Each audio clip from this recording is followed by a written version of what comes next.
حسبنا في كل حال وكفى وأشهد أن لا إله إلا الله وحده لا شريك له وأشهد أن محمدا عبده ورسوله المصطفى أرسله ومصباح الإيمان قد انطفى فشرح الصدور بكتاب الله وشفى اللهم صل على محمد وعلى آل محمد كما صليت على إبراهيم وعلى آل إبراهيم اللهم بارك على محمد وعلى آل محمد كما باركت على إبراهيم وعلى آل إبراهيم إنك حميد مجيد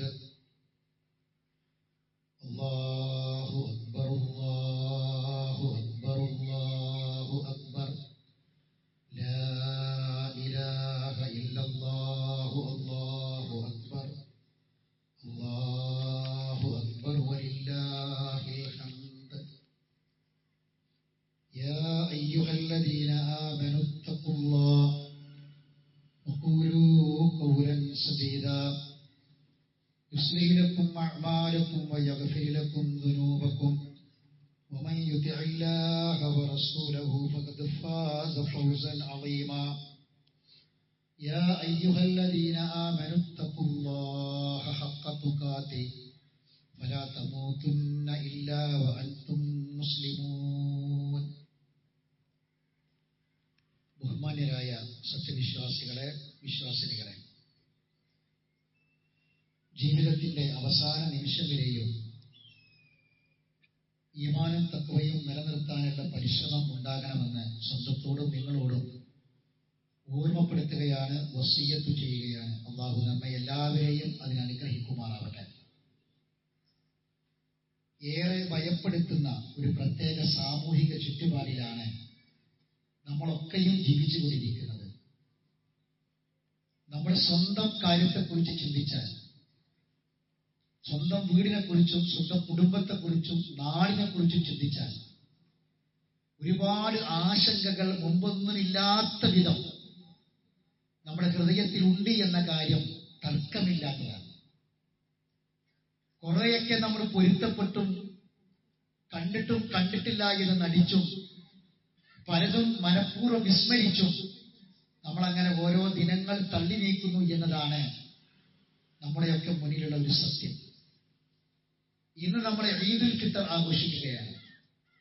ഈദ് എന്ന് പറഞ്ഞാൽ മടക്കം എന്നാണ് ആ വാക്കിന്റെ അർത്ഥം. ഓരോ വർഷവും ആവർത്തിച്ചു വരുന്നത് എന്നാണ്. ഫിത്രത്ത് എന്ന വാക്കിന്റെ ബഹുവചനമാണ് ഫിത്തർ. അതൊരു പുതിയ തളിരാണ്, ഒരു പുതിയ പ്രതീക്ഷയാണ്, ഒരു പുതിയ ആശ നമുക്ക് നൽകുന്ന കാര്യമാണ്. ഈദുൽ ഫിത്തറിന്റെ സന്ദേശം അത് തന്നെയാണ്. എല്ലാ ആശങ്കകളിൽ നിന്നും ഭയപ്പാടുകളിൽ നിന്നും നമുക്കൊരുപാട് പ്രതീക്ഷകൾ, പുതിയ തളിരുകൾ നൽകുന്ന ഒരു സന്ദർഭമാണ്, ഒരു സന്ദേശമാണ് ഈദുൽ ഫിത്തറിന്റെ സന്ദേശം. മനുഷ്യൻ എന്ന ഈ പ്രകൃതിയുള്ള മനുഷ്യ പ്രകൃതിയെക്കുറിച്ച്, മനുഷ്യവർഗത്തെ ഭൂമിയിൽ പടക്കാൻ പോകുന്നു എന്ന് മലക്കുകളോട് അല്ലാഹ് പറഞ്ഞപ്പോ മലക്കുകൾ ചോദിച്ച ചോദ്യം, അതജഅലു ഫീഹാ മൻ യുഫ്സിദു ഫീഹാ വയസ്ഫികു ദിമാ, ഭൂമിയിൽ രക്തം ചിന്തുന്ന കുഴപ്പമുണ്ടാക്കുന്ന ഒരു വിഭാഗത്തെയാണോ പടച്ചോനെ എന്നെ സൃഷ്ടിക്കാൻ പോകുന്നത് എന്നാണ്. മലക്കുകൾക്ക് അല്ലാഹു നൽകിയ ഇൽമിന്റെ അടിസ്ഥാനത്തിലാണ് മനുഷ്യരെ പറ്റി മലക്കൾ പറഞ്ഞത്. അല്ലാഹു തആല അവർക്ക് കൊടുത്ത മറുപടി, നിങ്ങൾക്കറിയാത്ത പലതും എനിക്കറിയാം എന്ന് പറഞ്ഞാൽ ചില കാര്യങ്ങൾ എന്റെ ഉദ്ദേശത്തിലുണ്ട്, അതെന്റെ നടപടിക്രമത്തിന്റെ ഭാഗമാണ് എന്നാണ്. എന്നാൽ ഭയം വേണ്ട, ദുഃഖം വേണ്ട, സങ്കടങ്ങൾ വേണ്ട, ആശങ്കകൾ വേണ്ട. രക്തം ചിന്തുമോ, കുഴപ്പമുണ്ടാക്കുമോ, ഭൂമിയിൽ പ്രശ്നമുണ്ടാക്കുമോ എന്ന ഒരു ആശങ്കയും വേണ്ട. ഫഇമ്മാ യഅ്തിയന്നകും മിന്നീ ഹുദൻ ഫമൻ തബിയ ഹുദായ ഫലാ ഖൗഫുൻ അലൈഹിം വലാ ഹും യഹ്സനൂൻ. രണ്ട് മനുഷ്യരെയും, ആദ്യം സൃഷ്ടിച്ച രണ്ടുപേരെയും, മനുഷ്യവർഗത്തിന്റെ ആദ്യത്തെ രണ്ട് മെമ്പർമാരെ ഭൂമിയിലേക്ക് അയക്കുമ്പോൾ അല്ലാഹ് പറഞ്ഞു, നിങ്ങൾക്കൊരു ഹുദ വരും. ആ ഹുദയെ പിൻപറ്റിയാൽ ആശങ്കകൾ വേണ്ട, വിഷമങ്ങൾ വേണ്ട, സങ്കടങ്ങൾ വേണ്ട. ആ ഹുദയാണ് സഹോദരങ്ങളെ നമുക്ക് അള്ളാഹു കാലാകാലങ്ങളിലായി നൽകിയത്. ഒരു മാസക്കാലം ആ ഹുദയുടെ വെളിച്ചത്തിലാണ്, അതിന്റെ തെളിമയിലാണ്, അതിന്റെ പ്രകാശത്തിലാണ് ഞാനും നിങ്ങളും ജീവിച്ചതൊരു മാസം. അതുകൊണ്ട് അള്ളാഹ് പറഞ്ഞു, പെരുന്നാൾ ആഘോഷിക്കുമ്പോ നമ്മൾ ചെയ്യുന്ന തക്ബീർ ഉണ്ടല്ലോ, ഈ തക്ബീർ എല്ലാ ആശങ്കകൾക്കുമുള്ള പരിഹാരമാണ്. വലിതുകബ്ബിറുല്ലാഹ അലാ മാ ഹദാകും ഫഇമ്മാ യഅതിയകും മിന്നി ഹുദൻ. ഹുദ കിട്ടിയാൽ ഭയപ്പെടേണ്ട, ലാ ഖൗഫുൻ അലൈഹിം. ആ ഹുദ നിങ്ങൾക്ക് കിട്ടി, അതുകൊണ്ട് വലിതുകബ്ബിറുല്ലാഹ അലാ മാ ഹദാകും. ആ ഹുദ നിങ്ങൾക്ക് കിട്ടിയതിന് നിങ്ങൾ നിങ്ങളുടെ റബ്ബിനെ പ്രകീർത്തിക്കുക. അല്ലാഹു അക്ബർ, അല്ലാഹു അക്ബർ, ലാ ഇലാഹ ഇല്ലല്ലാഹു, അല്ലാഹു അക്ബർ, അല്ലാഹു അക്ബർ, വലില്ലാഹിൽ ഹംദ്. എന്തൊക്കെയാണ് ആശങ്കകൾ? നമുക്ക് നമ്മളെപ്പറ്റി തന്നെ ഒരു പ്രതീക്ഷ കുറവാണ്. നമുക്കൊരുപാട് ന്യൂനതകളുണ്ട്, കുറവുകളുണ്ട്. നമ്മുടെ സ്വകാര്യ ജീവിതവും നമ്മുടെ രഹസ്യ ജീവിതവും ഒന്നും ക്ലിയർ അല്ല എന്ന് നമുക്ക് തോന്നുന്നു. മറ്റുള്ളവരോടുള്ള നമ്മുടെ പെരുമാറ്റം ശരിയല്ല എന്ന് തോന്നുന്നു. എന്റെ ഇടപെടലുകൾ ശരിയാകുന്നില്ല എന്ന് നമുക്ക് തോന്നുന്നു. എങ്കിൽ എന്താണ് ഈ റമദാനിൽ നമ്മൾ ശീലിച്ചത്? ഒരു വാക്കുണ്ടായിരുന്നു, ഇന്നി സായിം, ഇന്നി സായിം, ഞാൻ നോമ്പുകാരനാണ്. ഇത് പറയാൻ പഠിച്ചു. ഇത് നോമ്പോടുകൂടി ശവ്വാലോടുകൂടി അവസാനിക്കരുത്. മരണം വരെ ഇന്നി സായിമുൻ എന്ന പ്രതിജ്ഞ ഉള്ളിലുണ്ടാവണം. അരുതാത്തത് കേൾക്കേണ്ടി വരുമ്പോൾ, പ്രതികരിക്കേണ്ടി വരുമ്പോൾ ഞാനൊരു നോമ്പുകാരനാണ്. എന്താണ് ആ നോമ്പ്? എന്റെ റബ്ബിന്റെ പ്രീതിക്ക് വേണ്ടി ഞാൻ എടുത്തൊരു പ്രതിജ്ഞയാണ്. അത് ഞാൻ നിറവേറ്റുക തന്നെ ചെയ്യും. ഇത് മരണം വരെ നിലനിർത്തണം.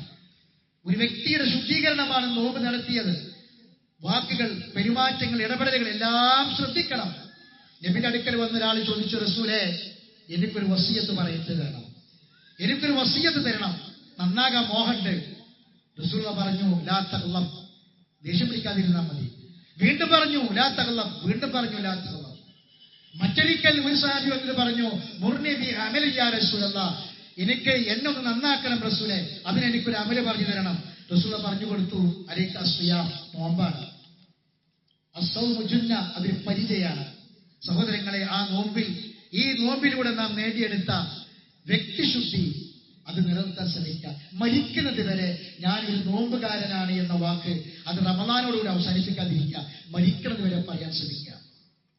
രണ്ടാമത്തെ കാര്യം നമ്മുടെ കുടുംബമാണ്. എല്ലാം അല്ലാഹുവിലേക്ക് ചേർത്ത്, എല്ലാം തക്ബീറിലേക്ക് ചേർത്ത്, നമ്മുടെ ജീവിതം, നമ്മുടെ മരണം എല്ലാം ആരുടെ കയ്യിൽ? അള്ളാന്റെ കയ്യിൽ. അല്ലാഹു അക്ബർ. എനിക്കൊന്നിനും കഴിയില്ല റബ്ബേ. മോഹങ്ങളുണ്ട്, ആഗ്രഹങ്ങളുണ്ട്, പ്രതീക്ഷകളുണ്ട്. പക്ഷേ നിറവേറ്റാൻ കഴിയുമെന്ന് അറിയില്ല, എപ്പോ അവസാനിക്കുമെന്ന് അറിയില്ല, അല്ലെ? അതുകൊണ്ട് ആരുടെ കയ്യിലാണ്? റബ്ബിന്റെ കയ്യിലാണ്. എന്റെ കുടുംബം, എന്റെ മക്കൾ, ഇണകളാക്കി സൃഷ്ടിച്ചത് അള്ളാന്റെ ദൃഷ്ടാന്തമാണ്. ചില ആൾക്കാർക്ക് ആൺകുട്ടികളെ കൊടുത്തു, പെൺകുട്ടികളെ കൊടുത്തു. രണ്ടും ഇടകലർത്തി കൊടുത്തു. നമുക്ക് തന്ന മക്കള് അള്ളാന്റെ സമ്മാനമാണ്. അല്ലാഹു അക്ബർ, അല്ലാഹു അക്ബർ. ഈ മക്കളെ, ഈ കുടുംബത്തെ, ആ കുടുംബത്തിലെ പ്രശ്നങ്ങളിൽ നിന്ന് പേടിയില്ലാതെ, ഭയമില്ലാതെ, ആശങ്കകളില്ലാതെ ജീവിക്കാൻ കഴിയണം. കുടുംബത്തിലേക്ക് കയറി ചെല്ലുമ്പോ, കുടുംബത്തിൽ നിന്ന് ഇറങ്ങി വരുമ്പോ, നമ്മുടെ മക്കളെ കാര്യം ഓർക്കുമ്പോ നമുക്ക് സമാധാനം ഉണ്ടാകണം. അള്ളാഹുവാണ് മക്കളെ തന്നത്. അതുകൊണ്ട് അള്ളാഹു പറഞ്ഞതുപോലെ ആ മക്കളെ വളർത്താൻ നമുക്ക് സാധിക്കണം. ഭാര്യ ഭർത്താക്കന്മാർക്കിടയിൽ യോജിപ്പും ഇണക്കവും ഐക്യവും ഉണ്ടാകണം. അള്ളാഹു തന്നതാണ് ഇണകളെ. ആ ഇണയെ പടച്ചോ നമുക്ക് തന്നതാണ്. കുറവുകളും ന്യൂനതകളും ഉണ്ടാകാം. അതിൽ നമുക്ക് മക്കളുണ്ട്. ക്ഷമയോടെ മുന്നോട്ട് പോകാൻ കഴിയണം. പരസ്പരം തൃപ്തിപ്പെട്ടും പൊരുത്തപ്പെട്ടും മുന്നോട്ട് പോകാൻ കഴിയണം. അങ്ങനെ ജീവിക്കുമ്പോ മക്കളെ മുന്നിൽ ഒരിക്കലും ഭാര്യ ഭർത്താക്കന്മാർ തമ്മിൽ പ്രശ്നങ്ങളില്ലാതെ അവര് മക്കൾക്ക് വേണ്ടി, മക്കളുടെ ഭാവിക്ക് വേണ്ടി ക്ഷമിച്ചും സഹിച്ചും ജീവിക്കുമ്പോ ആ മക്കള് നല്ലത് കണ്ട് അവർ വളരും. നമ്മളെ ക്ഷമയായിരിക്കും മക്കൾക്ക് കിട്ടുന്ന ഏറ്റവും വലിയ പ്രതീക്ഷ.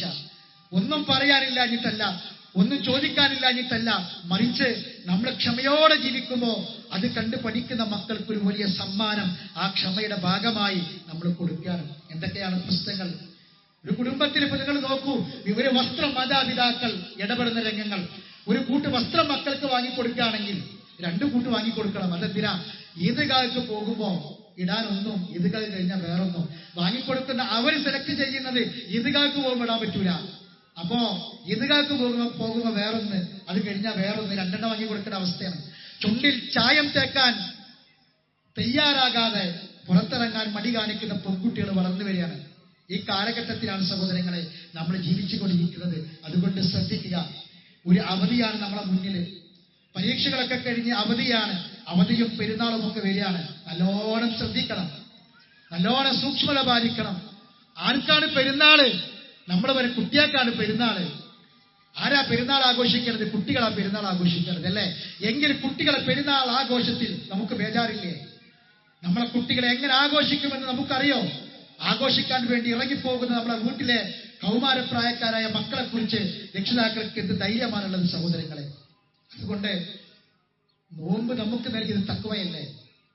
എന്താണ് നോമ്പ് നിർബന്ധമാക്കിയ അവസാനത്തെ ആയത്തിന് അവസാനത്തെ വാക്ക്? ലഅല്ലക്കും തത്തഖൂൻ, മുത്തഖീങ്ങളാകുക, അല്ലെ? ഈ തഖ്വ എവിടേക്കാണ് സഹോദരങ്ങളെ?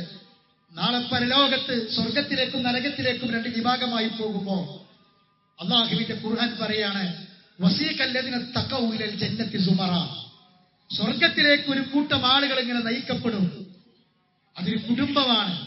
ഒരു കുടുംബത്തിലെ വാപ്പയും ഉമ്മയും മക്കളും എല്ലാം ഉണ്ട്. മുത്തഖീങ്ങളായി ജീവിച്ചവരാണ്. അവരെ സ്വർഗത്തിന്റെ വാതിലിനടുക്കിലെത്തി അതിന്റെ കാവൽക്കാര് പറയും, തിബ്തും സലാമുൻ അലൈക്കും. എന്താ തിബ്തും? വെരി ഗുഡ് എന്നതിന്റെ അറബിയാണ് തിബ്ത.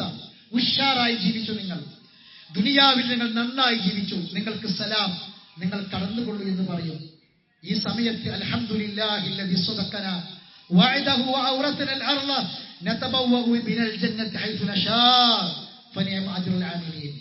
ഇത് പറഞ്ഞുകൊണ്ട് സ്വർഗ്ഗത്തിൽ കടക്കാൻ നമുക്ക് കഴിയണം. അതാണ് ഹബിലനാ മിന സുവാജിന വദുരിയാതിന ഖുറത അയ്യിൻ വജഅൽനാ ലിൽ മുത്തഖീന ഇമാമ. എന്റെ ഭാര്യയെ, മക്കളെ, കുടുംബത്തെ മുത്തഖീങ്ങൾക്ക് ഇമാമാക്ക് പഠിച്ചവനെ എന്ന് പറഞ്ഞാൽ നാളെ സ്വർഗത്തിലേക്ക് മുത്തഖീങ്ങൾ കൂട്ടം കൂട്ടമായി നടന്നു പോകുമ്പോ ആ കൂട്ടത്തിൽ നമ്മുടെ മക്കൾ ഉണ്ടാകാം. നോമ്പനുഷ്ഠിച്ചു, രാവിലെ പട്ടിണി കിടന്നു, ശരീരമൊക്കെ നന്നായി നമുക്ക് തോന്നി, വെയിറ്റൊക്കെ കുറച്ച് കുറഞ്ഞു, അല്ലേ? എങ്കിൽ വെയിറ്റ് കുറഞ്ഞൊരു ശരീരം മാത്രം പോരാ. ജസദുൻ ത്വയ്യിബയുടെ കൂടെ റൂഹുൻ ത്വയ്യിബ ഉണ്ടാകണം. ജസദുൻ ത്വയ്യിബ, ഒരു നല്ല ക്ലിയറായ ശരീരം, മാലിന്യങ്ങളില്ലാത്ത ഒരു നല്ല ശരീരം, അതുണ്ടായിട്ട് കാര്യമില്ല. റൂഹുൻ ത്വയ്യിബ ഉണ്ടാകണം, നല്ല ഒരു ആത്മാവ് ഉണ്ടാകണം. അതിനെന്ത് വേണം? നല്ലത് മാത്രം ഉപയോഗിക്കണം. അള്ളാഹ് എന്താ ഇറക്കി തന്നത്? കുലൂ മിൻ ത്വയ്യിബാത്തി മാ റസഖ്നാകും. നിങ്ങൾക്ക് നാം തന്നതിൽ നിന്ന് നല്ലത് ഭക്ഷിക്കണം. ഉപയോഗിക്കേണ്ടത്, മണക്കേണ്ടത്, വായിലേക്ക് വെക്കേണ്ടത്, ഉപയോഗിക്കേണ്ടത് എല്ലാം നല്ലതായിരിക്കണം. യുഹില്ലു ലഹുമുത് ത്വയ്യിബാത്ത്, നല്ലത് ഹലാലാക്കി. വയുഹരിമു അലൈക്കുമുൽ ഖബായിസ, ഖബായിസുകളെ ഹറാമാക്കി. എന്താണ് ഖബായിസ്? ബാത്റൂമൊക്കെ കയറുമ്പോൾ നമ്മൾ പറയില്ല, അല്ലാഹുമ്മ ഇന്നി അഊദു ബിക മിനൽ ഖുബൂതി വൽ ഖബായിസ്. ഖബായിസ് എന്താണ്? റിജ്സും മിൻ അമലി ശൈത്വാനാണ്. അതേതാണ്? ഇന്നമൽ ഖംറു വൽ മൈസിർ വൽ അൻസാബു വൽ അസ്ലാം റിജ്സും മിൻ അമലി ശൈത്വാൻ. ലഹരി അടുക്കരുത്, ലഹരിയെ അടുപ്പിക്കരുത്. സഹോദരങ്ങളെ, ഇന്ന് എല്ലാ ഈദ്ഗാഹുകളിലും, കേരളത്തിലെ മൊത്തം ഈദ്ഗാഹുകളിൽ ജനങ്ങൾക്ക് നൽകുന്ന ഏറ്റവും വലിയ സന്ദേശം ലഹരിക്കെതിരെയാണ്. അത് പറയാത്ത ഈദ്ഗാഹുകൾ ഇന്ന് ഉണ്ടാകില്ല. അത് അപൂർണമാണ്. സഹോദരങ്ങളെ, വല്ലാത്തൊരു ഭയപ്പെടുത്തുന്ന ലോകത്താണ് നമ്മൾ ജീവിച്ചുകൊണ്ടിരിക്കുന്നത്. 2020 4650 കേസുകളും 2021 5334 കേസുകളും 2022 20,000 കേസുകളും 2025 20,000-ന്റെ കൂടെ 10 ഇരട്ടി കേസുകളാണ് റിപ്പോർട്ട് ചെയ്തിട്ടുള്ളത്. ലഹരി വിമോചന കേന്ദ്രത്തിൽ സീറ്റില്ല എന്നാ പറഞ്ഞത്. ലഹരി വിമോചന കേന്ദ്രത്തിൽ അഡ്മിറ്റ് ചെയ്യാൻ സ്ഥലമില്ല എന്ന റിപ്പോർട്ടാണ് വന്നത്. 20 തികയാത്ത 5000-ലധികം ആളുകളുണ്ട് ലഹരി വിമോചന കേന്ദ്രങ്ങളിൽ. അതിൽ 40% 18 വയസ്സിന് കീഴെയാണ്. സഹോദരങ്ങളെ, ഭയപ്പെടുത്തുന്ന വാർത്തകളാണ് വന്നുകൊണ്ടിരിക്കുന്നത്. നമ്മുടെ വീടുകളിലേക്ക്, നമ്മുടെ മക്കളിലേക്ക്, നമ്മുടെ ജീവിതത്തിലേക്ക് ഇതിന്റെ ദുരന്തം എപ്പോൾ കടന്നു വരുമെന്നറിയില്ല. ഭയപ്പെടണം. നാഷണൽ ക്രൈം റെക്കോർഡ് ബ്യൂറോയുടെ NCRBയുടെ ഒരു കണക്ക് പ്രകാരം 60% കുടുംബ വഴക്ക്, 80% വിവാഹമോചനം, 84% കൊലപാതകം, 65% മോഷണം, 60% ബലാത്സംഗം, 40% അപകടം, റോഡപകടങ്ങൾ ഇതെല്ലാം സംഭവിക്കുന്നത് ലഹരി കൊണ്ടാണെന്നാണ് NCRBയുടെ കണക്ക് റിപ്പോർട്ട് പുറത്തുവിട്ടുകൊണ്ടിരിക്കുന്നത്. ഏറ്റവും സങ്കടകരമായ ഒരു കാര്യം, ലഹരിക്കെതിരെ ഗവൺമെന്റും ഗവൺമെന്റിന്റെ ഏജൻസികളെല്ലാം ഒരുമിച്ച് പ്രവർത്തിക്കുമ്പോഴും ലഹരിയുടെ വരുമാനം കൊണ്ട് രാജ്യത്തിന്റെ ഭരണം നടക്കണം എന്ന് നിർബന്ധം പിടിക്കുന്ന സർക്കാരുകളാണ്. ഇത് ഏറ്റവും വലിയ ഭീഷണിയായി നമ്മുടെ മുന്നിലുള്ളത്. മുമ്പ് ഒരു 8 കൊല്ലം മുമ്പ് 50 ബാറുകളായിരുന്നെങ്കിൽ, 29 ബാറുകളായിരുന്നെങ്കിൽ ഇന്ന് അത് 801 ബാറുകളായി മാറിയിട്ടുണ്ട്. എക്സൈസിന്റെ തീരുവയും അതുപോലെ തന്നെ ഇങ്ങനെയുള്ള വസ്തുക്കളുടെ വിൽപ്പന നികുതിയും അടക്കം കേരളത്തിന് ഏകദേശം 14,000 കോടി രൂപ പ്രതിവർഷം വന്നുകൊണ്ടിരിക്കുന്നു എന്ന കണക്ക്. എന്താ വേണ്ടത്? ഒരു കാര്യം ഒരു സമൂഹത്തിൽ തിന്മയാണ് എന്ന് ബോധ്യപ്പെട്ടാൽ ആ തിന്മക്കെതിരിൽ സകല മനുഷ്യരുടെയും യോജിപ്പുണ്ടാകണമെന്ന് പറയുമ്പോ, ഒരു നാട് മുഴുവൻ ലഹരിക്കെതിരെ പ്രവർത്തിക്കണമെന്ന് പറയുമ്പോ, ആ ലഹരിയുടെ വരുമാനം കൊണ്ട് നാട്ടിന്റെ കാര്യങ്ങൾ നടത്തണമെന്ന് വാശിപിടിക്കുമ്പോ അതിലുള്ള ഒരു വൈരുദ്ധ്യം എന്താണെന്ന് തിരിച്ചറിയാൻ നമുക്ക് സാധിക്കണം. അതുകൊണ്ട് രാഷ്ട്രീയക്കാരോടും മതക്കാരോടും അതുപോലെ തന്നെ പാർട്ടിക്കാരോടും എല്ലാവരോടും ഈദ്ഗാഹുകളിലെ വിശ്വാസികൾക്ക് പറയാനുള്ളത്, പ്രായോഗികമായ തീവ്രമായ ശക്തമായ നിലപാടുകളാണ് ലഹരിക്കെതിരെ എടുക്കേണ്ടത് എന്നതാണ്. ലോകാരോഗ്യ സംഘടന കണക്ക് പ്രകാരം ലോകത്ത് 253 ദശലക്ഷം പേര് മദ്യം ഉപയോഗിക്കുന്നത് വൈകല്യം ബാധിച്ചിട്ടുണ്ടെന്നാണ്. 2001 റിപ്പോർട്ട് യൂറോപ്പിൽ 15-നും 29-നും ഇടയിൽ യുവാക്കൾ മരണമടയുന്നതിന് മുഖ്യ കാരണം ഈ മയക്കുമരുന്നാണ്. ആഘോഷങ്ങൾ, പാർട്ടികൾ, ബർത്ത്ഡേകൾ എല്ലാം ഇതൊക്കെ തകർത്തുകൊണ്ടിരിക്കുമ്പോൾ സഹോദരങ്ങളെ, നമ്മൾ ആലോചിക്കുക, നമ്മുടെ മക്കൾ പോകുന്ന വേദികൾ, അവർ പങ്കെടുക്കുന്ന സ്ഥലങ്ങൾ, അവർ പങ്കെടുക്കുന്ന ആഘോഷങ്ങൾ, എവിടെയാണ് ഇതില്ലാത്തത്? ഇതില്ലാത്ത ഒരു ആഘോഷമുണ്ടോ? അതില്ലെങ്കിൽ പിന്നെ എന്താ ആഘോഷം എന്ന ചോദ്യം അല്ലേ? എങ്കിൽ എത്രമാത്രം നമ്മൾ ഭയപ്പെടണമെന്ന് ചിന്തിക്കുക. എവിടെയാണ് പരിഹാരം? എവിടെയാണ് പരിഹാരം? അല്ലാഹു അക്ബർ, അത് പരിഹാരമാണ്. എന്താ കാരണം? ചരിത്രത്തിൽ, മനുഷ്യ ചരിത്രത്തിൽ ഏറ്റവും കൂടുതൽ ലഹരി ഉപയോഗിച്ച കാലഘട്ടം ഏതാ? 6-ാം നൂറ്റാണ്ട്. 6-ാം നൂറ്റാണ്ടിലെ മനുഷ്യന്മാർ കുടിച്ച കള്ളിന്റെ 1% പോലും ഇന്ന് ആൾക്കാർ കുടിക്കണില്ല. എന്താ കാരണം? 6-ാം നൂറ്റാണ്ടിലെ മുഴുവൻ മനുഷ്യന്മാരും മദ്യപാന്മാരായിരുന്നു, ലഹരി ഉപയോഗിച്ചവരായിരുന്നു അല്ലെ? എങ്കിൽ 6-ാം നൂറ്റാണ്ടിൽ ലഹരിയെ മുച്ചൂടും മാറ്റി ഒരു തുള്ളി മദ്യം കുടിക്കാത്ത, അതിനെക്കുറിച്ച് ചിന്തിക്കുക പോലും ചെയ്യാത്ത ഒരു സമൂഹത്തെ മാറ്റിയെടുത്തു. എന്താ കാരണം? അല്ലാഹു അക്ബർ. അള്ളാഹിനെ പറ്റി പറഞ്ഞു കൊടുത്തു, അള്ളാഹുവിനെ പറ്റി ബോധ്യപ്പെടുത്തി കൊടുത്തു. ഇന്നെന്താണ് അവസ്ഥ സഹോദരങ്ങളെ? ഇന്നെന്താണ് അവസ്ഥ? മക്കയിലെ ജാഹിലിയത്തിൽ ഉണ്ടായിരുന്ന അതേ വിശ്വാസമല്ല ഇന്ന് ബഹുഭൂരിപക്ഷം മുസ്ലിം സമുദായത്തിന് പണ്ഡിതന്മാർ പോലും പഠിപ്പിച്ചു കൊടുക്കുന്നത്. റസൂലുള്ളാഹി പഠിപ്പിച്ചു കൊടുത്ത മുദബ്ബിറുൽ ആലം അല്ലാഹുവാണ്. ലോകം നിയന്ത്രിക്കുന്നത് അല്ലാഹുവാണ്. അല്ലാഹു നാളെ പരലോകത്ത് കൊണ്ടുവരും, രഹസ്യവും പരസ്യവും ചോദ്യം ചെയ്യും. എന്താ മക്കാ മുശ്രിക്കിന്റെ വിശ്വാസം? മക്കാ മുശ്രിക്കിൽ ആത്തയുണ്ട്, ഉസ്സയുണ്ട്, മനാത്തയുണ്ട്. അവരെല്ലാം ലോകം നിയന്ത്രിക്കുന്നവരായിരുന്നു. ഒരുപാട് ഇലാഹുകളുണ്ടായിരുന്നു, ഒരുപാട് ആരാധ്യന്മാരുണ്ടായിരുന്നു. ആ ആരാധ്യന്മാരിൽ നിന്ന് ഒരേ ഒരു ആരാധ്യനിലേക്ക് റസൂൽ അവരെ കൊണ്ടുവന്നപ്പോ മദ്യമില്ലാതായി, ലഹരില്ലാതെയായി, പടച്ചവനെ കുറിച്ച് പേടില്ലാതെയായി. ഇന്നത്തെ അവസ്ഥ എന്താ? ഇന്നലെ ഞാനൊരു ലേഖനം വായിച്ചു. ആ ലേഖനം എഴുതിയ വ്യക്തി ഒരു മുസ്ലിം ഭൂരിപക്ഷ സമൂഹത്തിന്റെ ഒരു അറിയപ്പെട്ട വ്യക്തിയാണ്. എല്ലാ മഹല്ലുകളിലും ലഹരിക്കെതിരിൽ ബോധവൽക്കരണം ഉണ്ടാകണമെന്നാണ് അദ്ദേഹത്തിന്റെ ലേഖനത്തിന്റെ അവസാന ഭാഗം. പക്ഷേ പരിഹാരം പറയാൻ കഴിഞ്ഞിട്ടില്ല. എന്താ കാരണം? ഒരേ ഒരു പരിഹാരമേ ഉള്ളൂ. മനുഷ്യ ചരിത്രത്തിൽ ലഹരിയെ മാറ്റിയ ഒരു ചരിത്രമുണ്ട്. ആ ചരിത്രം ഏകനായ റബ്ബിലേക്ക് മടങ്ങുക എന്നുള്ളതാണ്. റബ്ബിനെ കുറിച്ച് ബോധം ഉണ്ടാവുക എന്നുള്ളതാണ്. രഹസ്യവും പരസ്യവും ചോദ്യം ചെയ്യപ്പെടുന്ന റബ്ബുണ്ട് എന്ന ബോധമാണ്. അതിലേക്ക് മടങ്ങിയാൽ ലഹരി ഇല്ലാതെയാകൂ, അപ്പോഴില്ലാതെയുള്ളൂ. അതാണ് ചരിത്രം.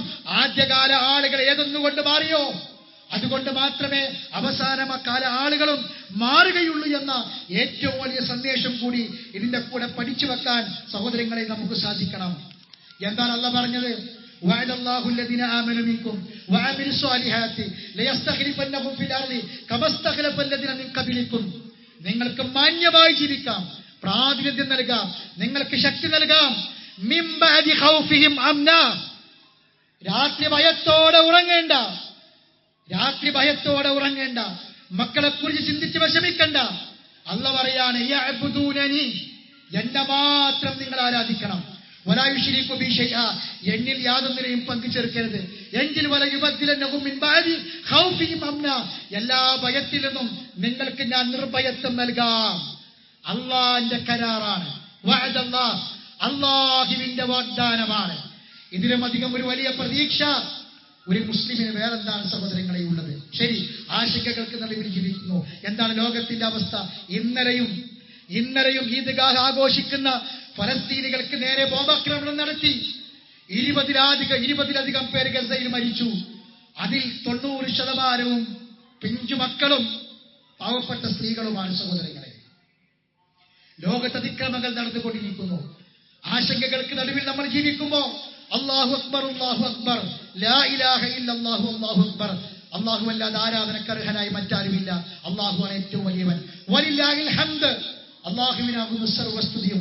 ഈ തക്ബീർ നെഞ്ചിലേക്ക് ജീവിക്കാൻ നമുക്ക് സാധിക്കണം. പ്രയാസപ്പെടുന്നവരുണ്ട്, ബുദ്ധിമുട്ടുന്നവരുണ്ട്, കഷ്ടപ്പെടുന്നവരുണ്ട്, അവരെ സഹായിക്കാൻ നമുക്ക് സാധിക്കണം. രോഗികളുണ്ട്, അവരെ സന്ദർശിക്കാൻ നമുക്ക് സാധിക്കണം. സഹോദരങ്ങളെ, റമദാൻ നമുക്കൊരുപാട് സന്ദേശം നൽകി. ഈ പെരുന്നാൾ നമ്മോട് പറയുന്നത് സമൃദ്ധമായി നന്മകൾ നമുക്കിടയിൽ നിലനിൽക്കുന്നു എന്നാണ്. കാരണം നിറഞ്ഞു കവിഞ്ഞ മസ്ജിദുകൾ, പരന്നൊഴുകിയ ദാനധർമ്മങ്ങൾ, അവരെ ചേർത്ത് പിടിക്കുന്ന സഹായഹസ്തങ്ങൾ, ഇതെല്ലാം ഈ കഴിഞ്ഞ ദിവസങ്ങൾ നമ്മളൊപ്പമുണ്ടായിരുന്നു. ഇത് നിന്നു പോകരുത്, ഇത് ശവ്വാലിൽ നിന്നു പോകരുത്. മരണം വരെ നിലനിർത്താൻ സാധിക്കണം. വഅബ്ദുർ റബ്ബക ഹത്താ യഅതിയകൽ യഖീൻ. എവിടെയെങ്കിലും നമ്മളൊന്ന് പിടഞ്ഞു വീണ് മരിക്കും. സമയമായാൽ നമ്മൾ തിരിച്ചു പോകണം. ആ തിരിച്ചു പോക്കിനെ പ്രതീക്ഷിക്കുന്നവരാണ് സഹോദരങ്ങളെ നമ്മൾ. ഇന്നലെയും ഉംറ കഴിഞ്ഞ് ഒമാനിലേക്ക് തിരിച്ചുപോയ ഒരു കുടുംബം, 2 കുടുംബങ്ങൾ അപകടത്തിൽപ്പെട്ട് ആ ഉംറ കഴിഞ്ഞവർ തിരിച്ചുപോയി. ആ തിരിച്ചു ചെന്ന് വീട്ടുകാരെ ചേർത്ത് പിടിച്ച് ഒരു മുസാഫഹത്ത് നടത്തി. ആ വീട്ടിൽ നിന്ന് ചെല്ലാൻ അവർക്ക് കഴിഞ്ഞില്ല. ആ ഉംറ കഴിഞ്ഞുള്ള തിരിച്ചുപോക്ക് ഖബറിലേക്കാണ് സഹോദരങ്ങളെ. നമുക്കറിയില്ല ഏത് സമയത്ത് എപ്പോൾ നമ്മൾ തിരിച്ചു പോകേണ്ടി വരുമെന്ന്. ആ ഓർമ്മയോടുകൂടി ജീവിക്കാൻ നമുക്ക് സാധിക്കണം. അള്ളാഹു നമ്മെ അനുഗ്രഹിക്കുമാറാവട്ടെ. കഫാ ബില്ലാഹി ഹസീബ, കണക്ക് നോക്കാൻ അല്ലാഹ് മതി. കഫാ ബില്ലാഹി നസീറ, സഹായിക്കാൻ അല്ലാഹ് മതി. കഫാ ബില്ലാഹി വലിയ, നമുക്ക് വലിയായിട്ട് അല്ലാഹു മതി. കഫാ ബില്ലാഹി വക്കീല, എല്ലാം തവക്കുൽ ചെയ്യാൻ അല്ലാഹ് മതി. അലൈസല്ലാഹു ബികാഫിൻ അബ്ദ, അടിമക്ക് അല്ലാഹ് പോലെ. ഹസ്ബി അല്ലാഹ്, എനിക്ക് എന്റെ അല്ലാഹ് മതി. അല്ലാഹു അക്ബർ, അല്ലാഹു അക്ബർ, വലില്ലാഹിൽ ഹംദ്. അല്ലാഹു നമ്മെ സഹായിക്കുമാറാവട്ടെ. അറിവില്ലായ്മ കൊണ്ട് വന്നുപോയ തെറ്റുകുറ്റങ്ങൾ അല്ലാഹു നമുക്ക് വിട്ടുപുറത്ത് മാഫാക്കി തരട്ടെ. മരണപ്പെട്ടുപോയവർക്ക് അല്ലാഹു മഗ്ഫിറത്തും മർഹമത്തും പ്രദാനം ചെയ്യട്ടെ. രോഗികളായി വീടുകളിലും ആശുപത്രികളിലും കഴിയുന്നവരുണ്ട്, അല്ലാഹു അവർക്ക് രോഗശമനം പ്രദാനം ചെയ്യുമാറാവട്ടെ. മക്കളില്ലാത്ത ആളുകൾ സന്താന സൗഭാഗ്യത്തിന് വേണ്ടി പ്രാർത്ഥിക്കണമെന്ന് ആവശ്യപ്പെട്ടിട്ടുണ്ട്. സാലിഹായ മക്കളെ നൽകി അല്ലാഹു അനുഗ്രഹിക്കുമാറാവട്ടെ. ഒരുപാട് ദാനധർമ്മങ്ങളും ഒരുപാട് സ്വതക്കകളും ഇവിടെ നടക്കുകയുണ്ടായി. അല്ലാഹു എല്ലാം കബൂൽ ചെയ്യുമാറാവട്ടെ. നമ്മുടെ പള്ളിയിൽ നോമ്പ് തുറപ്പിച്ച, എല്ലാ ദിവസവും നോമ്പ് തുറപ്പിച്ച നമ്മുടെ സഹോദരങ്ങളുണ്ട്. അല്ലാഹു അവർക്ക് തക്കതായ പ്രതിഫലം പ്രദാനം ചെയ്യട്ടെ. അല്ലാഹു അവർക്ക് ഉന്നതമായ സ്വർഗീയ ഭവനം നൽകി അല്ലാഹു അനുഗ്രഹിക്കുമാറാവട്ടെ. നമ്മുടെ പള്ളിയുടെ പണി നടന്നുകൊണ്ടിരിക്കുകയാണ്. അതിനുവേണ്ടി ഉദാരമായി സഹായിച്ചവരുണ്ട്, പലരും നിയ്യത്ത് വെച്ചവരുണ്ട്. എല്ലാവർക്കും അല്ലാഹു അതിനെല്ലാമുള്ള തൗഫീഖ് പ്രദാനം ചെയ്യുമാറാവട്ടെ. അതിനെല്ലാം അല്ലാഹു പകരം സ്വർഗം നൽകി അനുഗ്രഹിക്കുമാറാവട്ടെ. നമ്മളെ മക്കൾ അല്ലാഹു സ്വാലിഹായ മക്കളാക്കി തീർക്കട്ടെ. നമ്മുടെ കുടുംബത്തിൽ അല്ലാഹു മനസ്സമാധാനം പ്രദാനം ചെയ്യട്ടെ. അല്ലാഹു സുബ്ഹാനഹു വ തആല എവിടെ വെച്ചാണ് നമ്മളെ മരിപ്പിക്കുന്നതെങ്കിലും ലാ ഇലാഹ ഇല്ലല്ലാഹ് എന്ന കലിമ ചൊല്ലി മരിക്കാൻ അല്ലാഹു നമ്മെ സഹായിക്കുമാറാവട്ടെ. അപകടങ്ങളിൽ നിന്ന്, അപകട മരണങ്ങളിൽ നിന്ന്, ദുരന്തങ്ങളിൽ, അത്യാപത്തുകളിൽ നിന്ന്, മാരകമായ രോഗങ്ങളിൽ നിന്ന് അല്ലാഹു നമ്മളെ കാത്ത് രക്ഷിക്കുമാറാവട്ടെ. ലോകത്തിന്റെ വിവിധ ഭാഗങ്ങളിൽ പ്രയാസങ്ങൾ അനുഭവിക്കുന്ന, വേദനകൾ അനുഭവിക്കുന്ന ആളുകൾക്ക് അല്ലാഹു സുബ്ഹാനഹു വ തആല സമാധാനം പ്രദാനം ചെയ്യുമാറാവട്ടെ. ഫലസ്തീനിലെ നമ്മുടെ സഹോദരങ്ങൾക്ക് അല്ലാഹു സുബ്ഹാനഹു വ തആല സമാധാനവും ശാന്തിയും പ്രദാനം ചെയ്യുമാറാവട്ടെ. അവരിൽ നിന്ന് മരണപ്പെട്ടു പോയവർക്ക് അല്ലാഹു ഷഹീദിന്റെ ശുഹദാക്കളെ പദവികൾ നൽകി അനുഗ്രഹിക്കുമാറാവട്ടെ. അല്ലാഹു സുബ്ഹാനഹു വ തആല നമ്മുടെ നാട്ടിൽ ശാന്തിയും സമാധാനവും പ്രദാനം ചെയ്യുമാറാവട്ടെ. ലഹരി അടക്കമുള്ള എല്ലാ ഭീകരമായ അവസ്ഥകളിൽ നിന്നും അള്ളാഹു നമുക്ക് നമ്മുടെ നാടിനും കുടുംബത്തിനും അള്ളാഹു മോചനം നൽകുമാറാവട്ടെ. اللهم إنا نحمدك ونستعينك ونستغفرك ونتوب إليك لا منجا ولا منجا إلا إليك. اللهم قد حضرنا في ميدان العيد ولا تطردنا عن جنابك وإن تردنا لا حول ولا قوة إلا بك. اللهم إنا نسألك بأسمائك الحسنى وصفاتك العلى أن تعتق رقابنا من النار ورقاب آبائنا وأمهاتنا وأزواجنا وإخواننا المسلمين أجمعين يا رب العالمين. اللهم اعتق رقابنا من النار. اللهم اعتق رقابنا من النار. اللهم اعتق رقابنا من النار. اللهم إنا نسألك الجنة. اللهم إنا نسألك الجنة. اللهم إنا نسألك الجنة الفردوس وما قرب إليها من قول أو عمل وأعوذ بك من النار وما قرب إليها من قول وعمل. اللهم ارزقنا الاستقامة على الأعمال الصالحة بعد رمضان. اللهم ارزقنا الاستقامة على الأعمال الصالحة بعد رمضان. اللهم أعنا على سكرات الموت.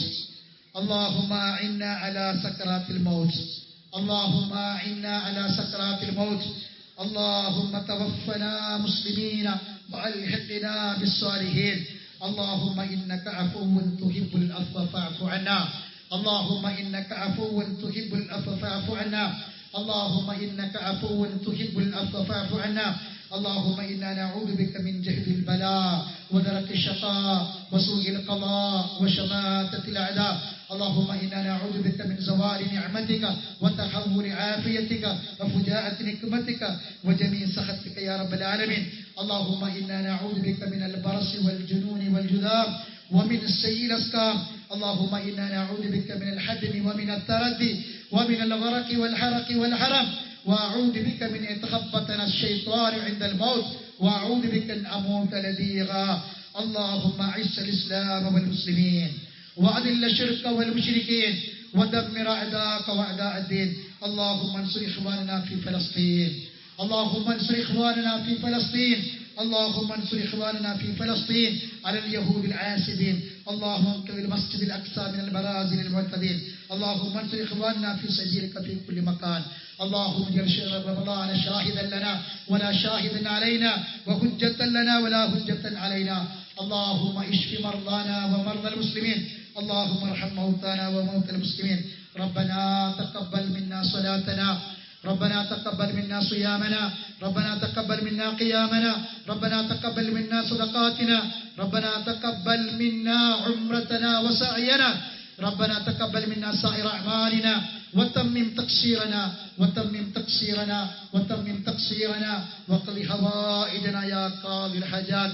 ربنا هب لنا من أزواجنا وذرياتنا قرة أعين واجعلنا للمتقين إماما. ربنا اغفر لنا ولإخواننا الذين سبقونا بالإيمان ولا تجعل في قلوبنا غلا للذين آمنوا ربنا إنك رؤوف رحيم. وآخر دعوانا أن الحمد لله رب العالمين. നിങ്ങൾ നൽകുന്ന സദഖകൾ മുന്നിലേക്ക് എത്തി